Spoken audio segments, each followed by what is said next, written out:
I'm Ryan Betson. I'm Josh Saunders. And we are the Pop Culturists. And Josh, it is the end of another month. Yay. It's been a big month as well. We've had E3 a couple of weeks ago.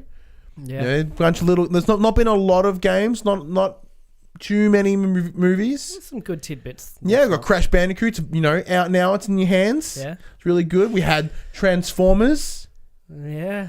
Had The Mummy. Yeah. We had Wonder Woman. Yeah. Man, it's been a pretty good and bad month. It's been pretty good. We had Tekken. Tekken 7 was really damn amazing. That was fantastic. But let's look forward into what's coming out. When? This month. In July. Wait, this month, today's the 30th. Tomorrow. Yeah. In July. Okay, let's start. Let's do that. What? I said, let's go. Oh, okay, cool. I'm like, what do you want me to do? All right, kicking things off on... Now, we just kind of picked and choose, of course. We pick and choose what's interesting to us. Yeah, some things are pretty cool, but we're like, well, let's do a little bit of looking around and we'll find what jumps out at us. So, on the 11th of July, as you can see on my nicely pre-written bit of paper, Minecraft Season 2. Story mode. Season 2. Yeah. My kid is pumped. Yeah. He is. You said you played and thoroughly enjoyed it, right? I played with him all 8 episodes of season 1. 8? Yeah. No, they're 5. Yeah, they do. I don't know why there was an article about why they did the extra 3 for some. I don't know. Money. I think 1 to 5. I think people found maybe lackluster. Someone is messaging the shit out of me. Keep talking. I think they found the first 5 episodes kind of lackluster overall. Like the story was overall not great. So they added in 3 more episodes, which were really fantastic. And yeah, when he finished it, he said, "I wish there was more. Will they do more?" I said, "Oh, probably not, because they wrapped everything up, and it was cool, and it was fun, and it's done." And yeah, about 2 weeks ago they announced this, and Very happy, son. He's stoked. I've already bought the season pass. Already? The season pass was on special for like $39. Is that good for? I don't know how much. It's normally about 50. Not bad. Because I think you normally pay... Well, I guess if it's 8 episodes again, that sort of makes sense. They said it's only 5, but I think you normally pay a little bit over 10 per episode. Because, I think I ended up paying like $39 or something for the Batman Telltale series. Yeah. When I bought the season pass, but I'm not sure how it all works. But they do discount season pass. I don't know. I've already bought the season pass. I'm pumped to play that with him again. On the same day, we get Final Fantasy X 12. 12. The Zodiac Age. Yeah. So it's for PS4, obviously.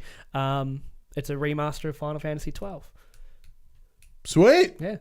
They've revamped a lot. They've added a lot of new systems in. 12 is one I never played. I kind of petered out at 10, and then I heard 12 was garbage. Just being honest, I heard 12 was garbage.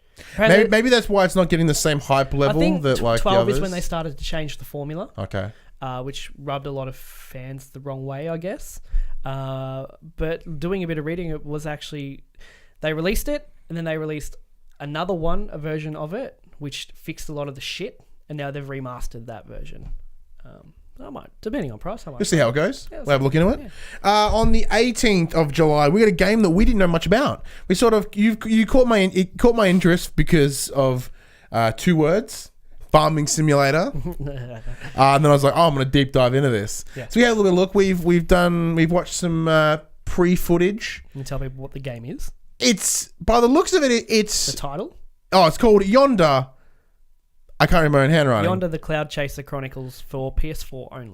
That's the one. So it is a indie game, by the looks of it, from a Australian devs called Prideful Sloth. It's a team of 3 people, as we learned in our research. 3 people. Now, as we were looking for footage to watch, like all the thumbnails, I swore it was Breath of the Wild. Yeah, like when you look at it, it's like there are certain shots and you're like, that looks like Breath of the Wild. Because I wasn't wearing my glasses, I thought, why is Breath of the Wild coming up for this? Yeah. No, it wasn't. And then one of the opening things as you walk out of a cave, it does that same sort of swoop shot that you get at the beginning of Breath of the Wild. Yeah.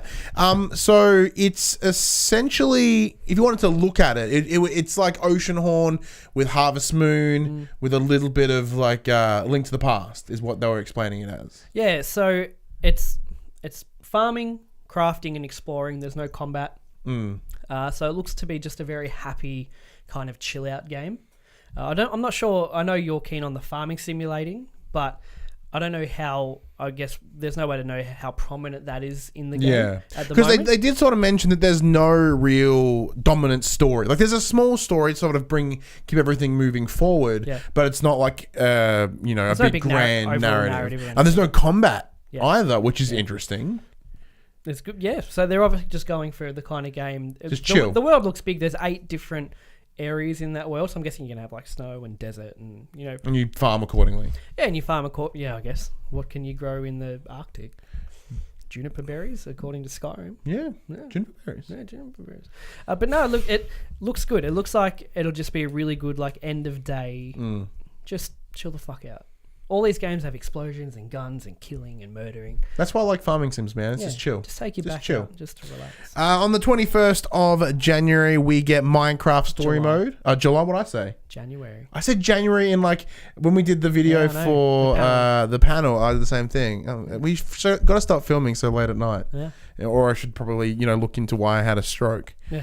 That's important. On the 21st of July, we have Minecraft Story Mode on the Switch. Yeah. Now I noted it down because it's on the Switch. Seems like a good place. See that Telltale are willing to bring their games onto the Switch because they seem like a good game to have on. Their style of games really good to have on the Switch. Like the Telltale style is perfect for phones and Vitas and those portable things because you can play it in sort of little bursts and come back to it. On the Switch you can, like the Vita, like just lock the screen anytime and then it just resumes where you are. Yeah. Right? Yeah, that's perfect for Telltale. And the only downside, like is in previously Telltale games sort of run like garbage on the Vita, so it'd be nice to see running on something a little bit more powerful and maybe run a little bit better. Minecraft Story Mode is great. Yeah, as you said. It's great. And if you want to stay on the Switch, we get with Splatoon 2. Same day? Same day. Oh, are you keen for that? I played the test fire as what do you they think? called it. Okay. For the first hour, I fucking hated it. Yeah. Because aiming... The gyroscope? No, thank you. I didn't realise that you go into the options and turn that off. What? Yeah, you turn it off. Because I went to Reddit of all places. And I was just reading about it because they had Reddit have subreddits for everything you can think of. So I went to the Splatoon 2 subreddit and people were going, can I turn it off? And you can turn it off. Then it was awesome. Just played like a FPS, like a third-person shooter. Not FPS, yeah, third-person shooter. And then my enjoyment went straight up. It was a lot of fun. I played it for the first time with a hands-on at the Switch event in March of this year. Yeah. The correct March, not a made-up March with January. Right, yeah, and I didn't like the gyroscope. Not having played Splatoon 1, I didn't really have that connection. Mm-hmm. I'm sort of curious to see. Now, Nintendo, they may send us a copy if we ask. Yeah. I'd be curious to give it a go. It is... Once I turned the gyroscope off, I thoroughly enjoyed my time. And I think that because one of the biggest turns off with that gyroscope. Yeah, so I only figured out because the test fire ran for 2 hours. I think they run it in bursts. I only found that out about half an hour before the time ran out, so I didn't get to play it too much more. But I did. Once I turned it off, I did enjoy it a hell of a lot more. And it's a fun style of game. It's just who can color in more of the map, which team colors in more of the map in their colors. It's just really simplistic, but then you got your classes and stuff as well. Yeah. So you have your heavy, which is this big paintbrush, you got your big roller. Yeah, and your sniper one and stuff, shooting like paintballs. It's cool. It's got some cool things. Yeah. Next up, and the last game that we have on the list here for the month of July is Hey Pikmin for the 3DS. On the 29th of July. So we just watched a trailer. Yeah, because I spent a little bit of time with Pikmin at my buddy's place on the Wii U. And I was like, okay, it seems pretty simple. It's kind of like Lemmings, but with little dudes with leaves on their head. And you sort of little spaceman. You walk around, you throw them at things. And I don't really quite know what it was. Yeah. I didn't really look too much into it. This seems to be just a 2D side-scrolling Pikmin. Well, they've always sort of been side-scrolly, but they had some 3D-ishness. In my memory, of course. I could be totally wrong. I'm open to being wrong all the time. So what the idea I liked about it is because you play the game with one hand and you use the touchpad for everything else, but the map extends to the top screen as well, so you can be touching and all that, and then you see something on the top screen. You're like, wait, how do I get up there? Well, then you have to use your abilities to try to figure out how to get flick them up from the bottom screen. Yeah, because with the game system, it's designed to entirely use that touch screen, right? Yeah. So it's very interesting to sort of think about because it's not as if you can't not all things you can just jump up top. So there'll be things you can't access on the top screen. Well, it you looks have like you to can't get get up smart the about top it. screen at all with your character. I forget his name, sorry. There's probably Pikman. Yeah, he has a name. The Pikman man. Starts with O. Oh, man. Pikman. Oh, Pikman. Pikman. But no, it looks to be... it looks pretty simplistic, but it looks to be, maybe for the 8 to 10-year-old. Yeah. Like, have some challenges. Puzzles don't seem too hard. But yeah, that's pretty much all the games that sort of jumped out at us. July seems to be pretty quiet at this point. Good. I guess after from like the insaneness we've had in the first half of this year, it's kind of nice to sort of quieten down as we started to head into like August and October. Man, October looks nuts at this point. What's in October? Don't get me started. Okay. On one day. Wait till the 31st of August. On one day, we've got like Wolfenstein. I think it's October 27th. We've got Wolfenstein, Assassin's Creed, Mario Odyssey. 3 huge games. I'm not fussed one on day. any of those. I'm kind of curious. I'll try to help you out with some of them. Thank you. Because I'm curious in all of them. Yeah. Let's head into the movie side of things. With the 16th of July, we have Spider-Man Homecoming. 16th. 16th? 6th? Nope, 6. I apparently wrote a 1 there for no reason. Yeah. Oh, because I said the 1st, and then I said... correct. So the 6th of July, we have Spider-Man Homecoming. It's Spider-Man. Yeah, dude, we're all keen for this it. is like the 8th reboot or whatever it is at this point. I think you're a little bit over that. I'm totally exaggerating. But look, Tom Welling seems interesting. I'm curious to see what they do with it. Trailer looks good. Yeah, trailer looks great. Having Michael Keaton come into the Marvel-esque Sony universe is pretty interesting. Yeah. I like the whole he's trying to like hold the ship together with his web, and he's like just like you did. It's the same shot from Spider-Man 2 Tobey Maguire. with Tobey Maguire, and sort of bringing it over to that. I do like the idea that he starts with the suit Iron Man gave him, and then Iron Man comes and takes it away. Yeah, and so you got to earn this suit. You got to earn this suit because he must have fucked up something, and then he's got like his rag suit again and stuff. Interesting take on it where he starts with the suit and then he doesn't have it. And the benefit of having him rock up in Civil War is we're going to not get that same garbage origin story again. The one that we know back to back. Unless they do a flashback scene. Oh god damn it! Like they did in Batman vs Superman just in the first 30 seconds. Look, I'm curious to see. Like I said, Michael Keaton coming in as the Vulture interests me. Just after coming off the back of Birdman, like. Is he going to get typecasted as bird people now? Yeah, yeah. After the success of the movie The Founder, which I think he was also in. Holy shit, he was in. I was going to make a joke about he would go rock up in the next... Because the movie The Founder was about the guy that created McDonald's. Oh. And I thought maybe, we'll get Mark Keaton to come in and be like the Colonel. But he was the founder in the McDonald's movie. Okay. That joke landed nowhere. No. And also on the same day, a movie that's already out in the US, but it's going to hit our shores is It Comes at Night. That looks interesting. Joel Edgerton. Yeah. It looks interesting. Now, I've heard, like I said, I've had a look. There's some reviewers that I watch on YouTube, and I did see the movie pop up. I'm like, let's see what they have to say. And it looks to be conflicting. It's probably the best way to put it. The trailer seems to paint it like there is a supernatural element to it, but I don't think there will be. From what my understanding is, the trailer is a little misleading. Because it says something makes man become monsters. So I think it'd be more of like a thriller. I think it's more of like the psychology of it, like thinking there's a looming psychological threat. Thriller instead of a horror. Yeah, I think that's probably close to what it is. Yeah. But it looks cool. One thing I did pick up in one of the reviews, they talked about how depending on where it's currently going, like the aspect ratio changes. So in the same way that, remember with the Grand Budapest Hotel, it's depending on what decade it was, the aspect ratio changed. Mm-hmm. In this, it's depending on what state of mind this character's in, it changes. So the screen changes to a certain aspect ratio, and you're like, oh fuck, shit's about to go down. Yeah, or you're like, oh, they're in a dream, and then it comes back out, and you're like, oh, hang on. But then it's that same ratio, and it's like, wait, I thought they were in a dream, but they're back in the real. Yeah. Whoa, and that will kind of mess with you a little bit. That's cool. That'd be a good way to look at it. That's good. And on the 13th of July, we have Baby Driver. So you wrote that down, but I don't know. Yeah, I've seen this the last 4 times I've gone to the movies. This trailer's popped up. It's Kevin Spacey with Jamie Foxx and other people. I forget who else was in there. And John Hamm. It looks to be about this boy named Baby.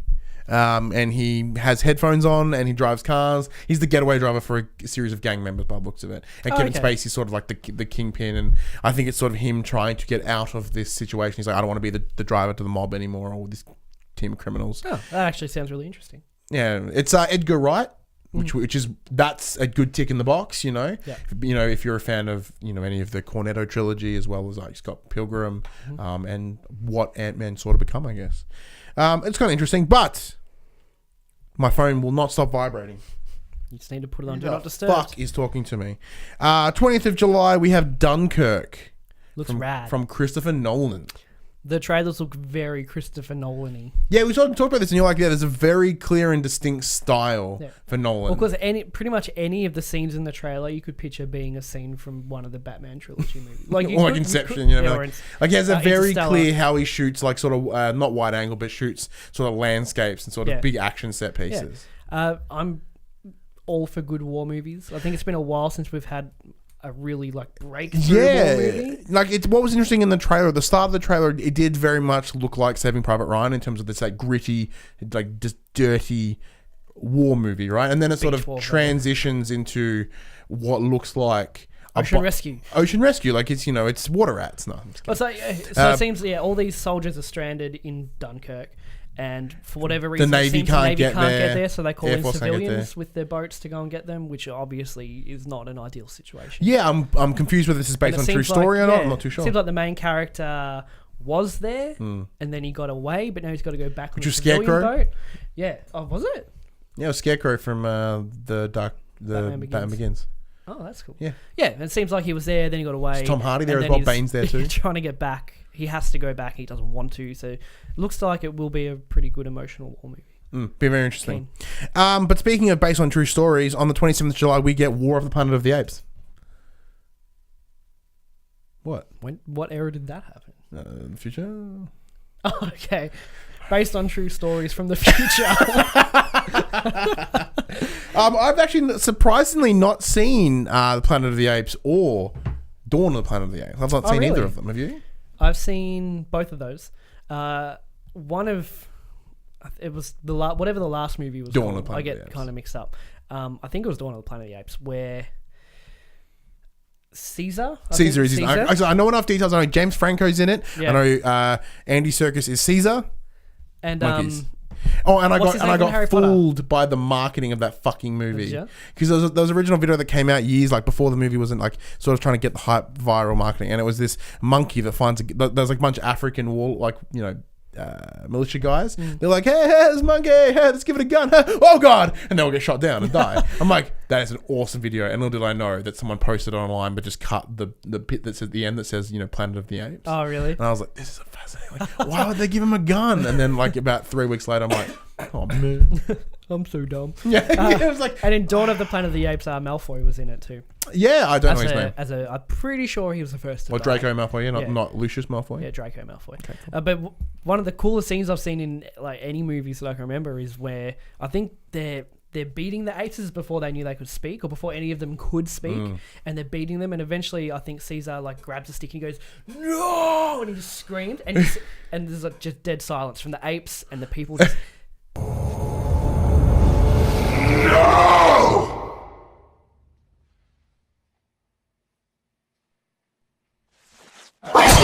It's just a fucking massacre. But there was just such a really powerful scene. Yeah. Because what they do best, I think they use motion capture. They do, because Andy Serkis, there's a great clip, speaking of as well. I think they're promoting more of the Planet of the Apes.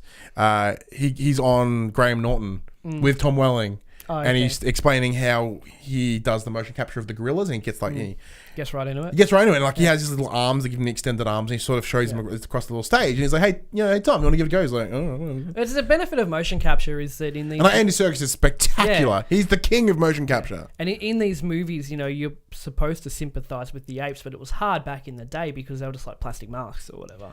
Well, the prosthetics are pretty good on the OG. But they didn't capture emotion. Yeah. And watching Caesar, when he gets hurt or when he's angry, you can see and feel the emotion from them. That's quality CG too. Yeah, they do really well. So I'm keen for this. You should catch up.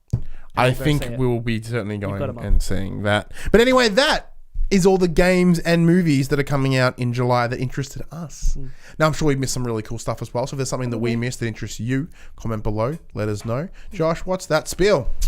If you like that conversation, you can join in many more on iTunes, YouTube and Stitcher, Facebook and all other major social media platforms.